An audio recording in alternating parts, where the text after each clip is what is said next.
Hello everyone, hope all of you are doing good. So we have entered our third week of TPP program, and like I always do after the end of the week, I have taken a poll, and again there are many students who have not been regular, so there has not been a single vote, okay, of someone who has written all the 10 answers that have been given over the period of 5 days, right? So this shows that until you inculcate that level of discipline, okay, you will not be able to cover the whole syllabus and take the most highest advantage of this particular program. So most important idea is to inculcate daily discipline, all right? So motivate yourself and now again get back and get more disciplined over the week. So first, it begins with a day, get disciplined for a day, write 2 answers, then it converts into 2 days, 3 days, and then over the week. Yes, it will be a gradual process, but I'm sure you will be able to do it. All right? So today we will be discussing the theme of power hegemony, right? Let's see what are the sub-themes that have to be covered. So yes, we will be talking of the meaning of the concept and the various terms, legitimacy, authority, power. Then how it is very central to the discipline of political science, how the concept of power has evolved. Then what are the dimensions of power, right? There is soft power, hard power, whether power is a capability, whether it is a relationship, whether it is a structure, okay? Then, yes, views of Stephen Licks, how he gives 3 dimensions of power. Views of Hannah Arendt, how she gives a positive notion of power. Then views of Nietzsche, so he talks about the will to power in man is so naturally imbibed, okay? Then power versus hegemony and how we will be distinguishing it. What is Gramsci's view, how he contradicts classical Marxism, okay? Then theories of power, so we will be talking of the elite theory of power, right? Pareto, Moscow, Michel's. Then the pluralist theory of power in the terms of Dahl. Foucault's view is very contemporary and post-structuralist, post-modernist view. The concept of authority, what does Weber say on authority, right? What does he talk about rational legal authority and how he defines it as a key feature of the bureaucracy, and also how it is the feature of bureaucracy in India. Then he also talks about, then we will be talking about the concept of legitimacy, how there is legitimation crisis, and various examples that even Habermas is talking about, okay? So you have to consider all these themes within the theme of power. Now, so let's take this particular question. It is a past year question. So the question is asking the nature and meaning of power. What is the nature and meaning of power? So, if I am talking of the nature and meaning of power,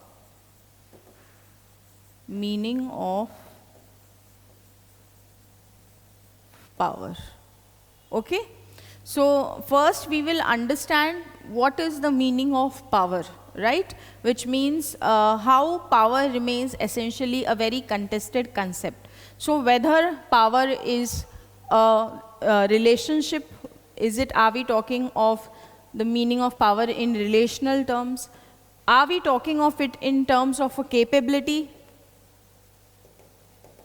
Okay. Are we talking of it in property of any structure or agency?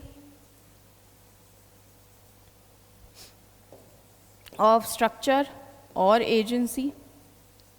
Okay, so what is the basic meaning of power, right? What are different scholars defining power as? That is the concept when we say what is the meaning of power. Now the nature of power, what is the nature of power? So this also remains a contested idea. Why? Because different schools of thought define power in different terms. Somebody considers this positive, somebody considers it domination, others consider it hegemony, somebody consider it legitimacy, somebody equates it with authority, okay? So we will be talking of nature in various schools of thought, and how they understand the nature of power, right? So let's see how this question begins. So we say first that the centrality of power in the discipline of political science. In the discipline of political science. Okay? Right? Then you can give definition like Dahl gives the definition of power, okay, Bertrand Russell, right? And what do they define? That it is the ability of a person to achieve his own objectives or bring about intended effects, what one person intends to do. If that effect is being brought, which means power has been exercised, all right? Then we talk about this meaning has been spoken of in the context of, you can give the views of Stephen Lukes. And what are the three dimensions Lukes is talking of? Okay, so Luke says that power can be decision making, like the Weber says, decision making. It can be agenda setting. Who sets an agenda? Okay, right? The Marxists say it, agenda setting, right? And the others are, the Gramscian school says it is a thought control process of an individual, thought control process. So he talks of these key three dimensions of power to explain the meaning of power, all right? So first we talk about the centrality of power, how it is an essentially contested concept, give views of Dahl, give views of Stephen Lukes in general. Now we will be talking about the nature of power. So how the idea or nature of power remains contested in various schools of thought, okay? So power is considered as domination. It is considered as domination. However, different schools of thought view it differently. So we talk of the social contractualist. They establish what as the basis of power? They establish consent as the basis of power. So Rousseau says even the strongest man, okay, cannot make this power work in that way until he transforms this what? Obedience into the form of duty, right? So we say that social contractualists focus on the consent, fine. Then the elitist, how do the elitist view power as? Okay, that only the organizing capability of the elites, right, is what power actually is. And only they have the ability to exercise this power and not the masses, okay. So we also know of the iron law of oligarchy, fine. So you talk of the elitist view. Then we talk about the pluralist view. Pluralist view, okay. So Dahl, classical pluralist and others, right, they give the view of power. That power has been what? Power is exercised across various groups, associations who fulfill the needs, all right. Then we talk of the Marxist view of power, the Marxist view. So power is considered by Marxists as a means of exploitation of the bourgeoisie, of the proletariat. So bourgeoisie exercise power through various structures, right? And then they exploit whom? They exploit the proletariat class, right? And they talk of the economic basis of power. So Gramscian school says no, it is not only the economic means or the the determining being that there is only economic aspect. He also talks of the cultural and the ideological aspects of how power is being exercised. So he brings in which concept? Cultural hegemony. Okay, so he brings in the concept of hegemony. He brings in the concept of hegemony. Okay. Now, so we have understood these dimensions. Hannah Arendt gives a very positive view of power. Hannah Arendt. So what does Hannah Arendt say? Okay, so she says power is not something which is negative. Okay, it is, she gives a very constructivist view of power. And she say actual power is when people act in concert, when they are able to come together to address the challenges that they are facing. For example, in the case of COVID-19, okay, so when people act in concert, collectively, when they participate in politics, that is when actually power is being what? Exercised. So, but however, then she says that in totalitarian regimes, power has been used to manipulate people, to manipulate the masses, all right? So we spoke of the social contractualist, we spoke of the elitist view, we spoke of the Marxist view, we spoke of the Gramscian view, we spoke of the constructivist notion also, okay? Right? Then we will be talking of the relationship between power and its various dimensions. So power and authority, nature if we say, has been largely spoken of by whom? Power and authority is spoken of by Weber. So Weber says, what is authority? Legitimate power, which means the differentiation between power and authority is what connotation? That authority is something which has a legal connotation. It can have a constitutional connotation, due to which people have to obey the particular authority, okay, right? Yes, even there is traditional, there is charismatic forms, but there is some sort of law, right, which is embedded on the basis of which we are respecting these authorities also. So Weber talks of power and authority and talks about the relationship between them.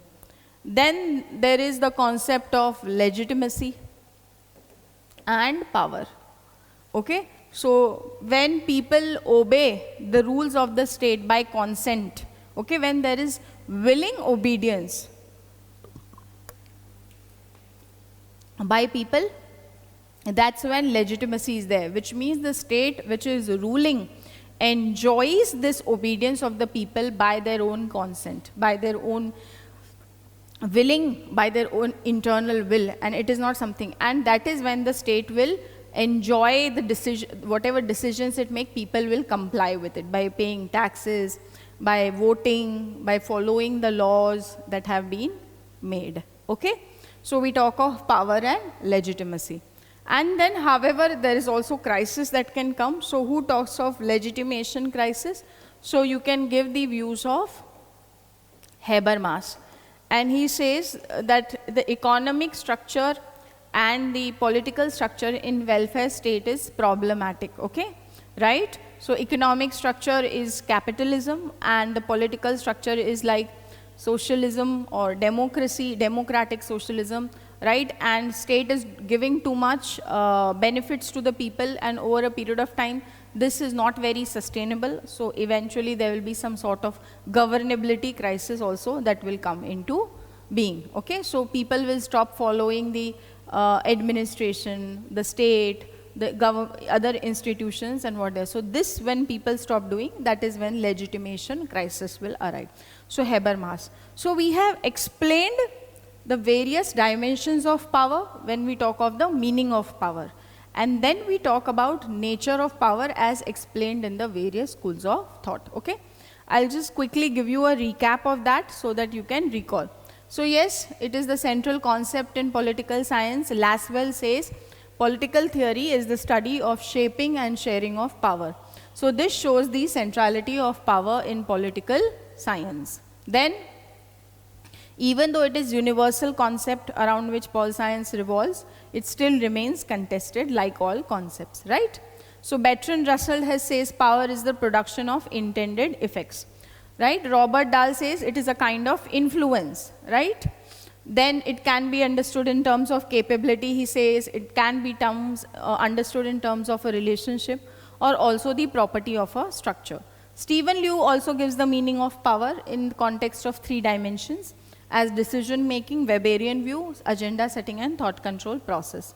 Then we can talk about, right, what the social contractualists say, what does Rousseau say, right?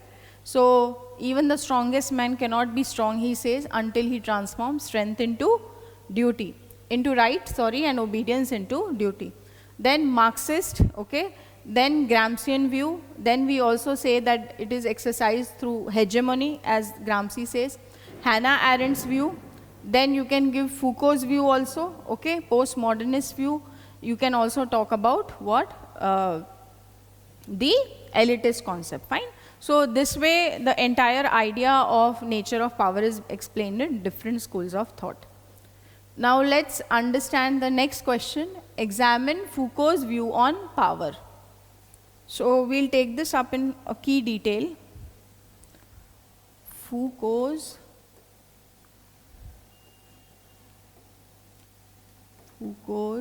views on power. Now understand what is the context. So Foucault is giving a post-structuralist view of power. What do you mean by post-structuralist? Which means until now it was said that power is what? It is property of any structure or any institution or any agency, any institution, and they are able to exercise certain kind of a domination, influence, and the medium through which what? Power is being exercised. So when we say that Foucault is giving the post-structuralist, he says actually power has gone beyond these structures and agencies. Power is everywhere, which means power has been exercised in all aspects of one's life. In what we are studying, in our knowledge systems, okay? In what is being done in the private sphere. In all aspects, power is being exercised. So power is everywhere. We don't need any structure or agency. It is beyond these. So it is how blood is there in every capillary, and how like that there is a network through which microsites, we call them microsites, through which power is being analyzed. So rather than talking of this structuralist view, which is the macro view, he is giving how power is being exercised through microsites. So he also gives a micro analysis of power, and not only give the idea of power from the state's perspective, okay? He also talks of power in society, how power is being exercised within the society, right? On the people. So how this entire thing is happening? All right, let's see. So first, that he gives a post-structuralist view. It is not a property of a structure or agency. It is there everywhere. Power is everywhere. Now he talks of the concept that how state is maintaining power. Okay? So state is maintaining power. State maintains power. How? So he says, he gives the concept of what? He gives the concept of governmentality. Now governmentality, which means how the state, right, creates a kind of a understanding of what systems we have to adhere and what systems we should not violate. Okay? In this way, governmentality is being produced by the state. All right? And it says in this way what is normal, what is abnormal. Okay? And he says it is done, so this governmentality, which means how the government keeps a surveillance on its citizens. Okay? It is done through the process of normalization, which means it will define what is normal and what is abnormal. If it is in the interest of the state, it is normal. If it is not, it is abnormal. And he also says it is in relation with the market as well, okay? Which will define if it is suiting the interest of the market, it is normal. Otherwise, it is abnormal. And this normalization, again, he says, is done through how? It is done through the, again, by homogenization. So to explain this particular governmentality, okay, he uses a panopticon. So he is influenced by Bentham, Now, what is this panopticon? Okay, so how in the prison, right, there is control over the prisoners by those lights, okay, and those lights keep revolving and they keep checking. Similarly, state also does governmentality like a panopticon. So it creates surveillance systems. What citizens are doing, you have to address everything, right? So by creating passports, by creating who is citizen, who is non-citizen, okay? By these things, by normalizing all these things. So everybody who is Indian, okay, we will be coming under the surveillance system. Who is a Pakistani citizen, that will not be within our system. So creating us versus the other effect also. So normalization and homogenization are key to produce the government's control and dominance, which is known as the governmentality.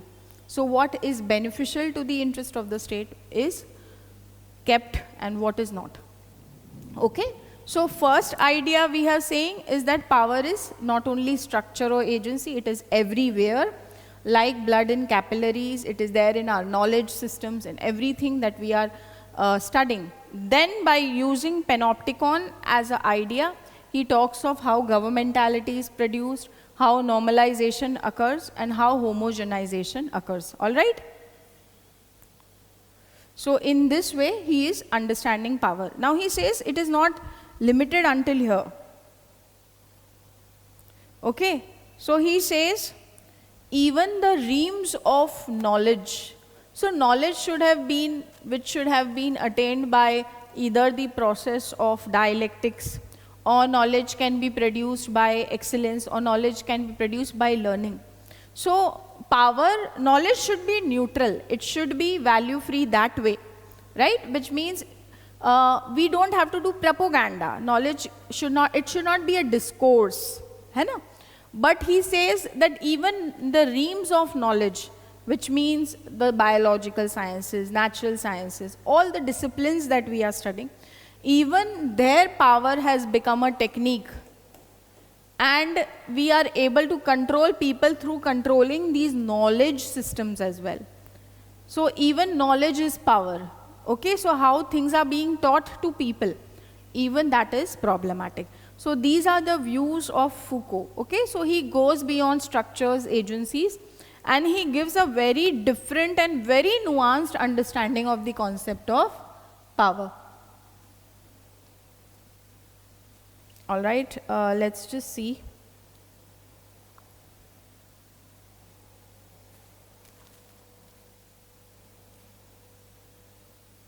Quickly.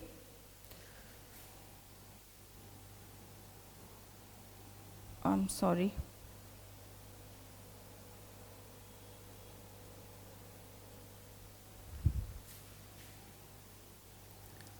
All right. So let's take it more specifically. So first we begin this question with that the concept of power has been essentially contested. Okay? Who says this? Stephen Luke says this. Then Foucault is giving a very different notion of power. So power is not regressive, right? It is what? He says it produces identity and subjectivity. It is productive, which means it can be used as a mechanism to do what we really seek to do. Then he says power is everywhere, not concentrate in hands of few individuals, right? And it is there even in the micro levels, in different aspects of life. And these power and knowledge formulations, they control individuals and also the knowledge, the truth, and the understanding, subjectivities, all right? So he talks of, in his book, In the History of Sexuality. Then it is, he says, these are the regimes of truth that are being produced, right? How political authorities operate by creating this regime, okay? And their truth is considered as truth. The other is not. Fine? Then by how he does this, how the state does, so like a panopticon design in the prison. So he says, he gives the concept of governmentality on power and how it is pervasive, all right? So how government considers certain techniques as very rational and produces this through various actors, various mechanisms, right? So he calls it as disciplinary power, right? Through surveillance, examination, normalization of people. How the process is normalized, how homogenization occurs, okay? and how even knowledge has come, right, to be influenced by power. So in this way, he gives a very different and a very unique understanding of power. All right? So we have understood power's various schools of thought, and I'm sure you have summarized and revised the whole concept. All right? Thank you so much. All the very best.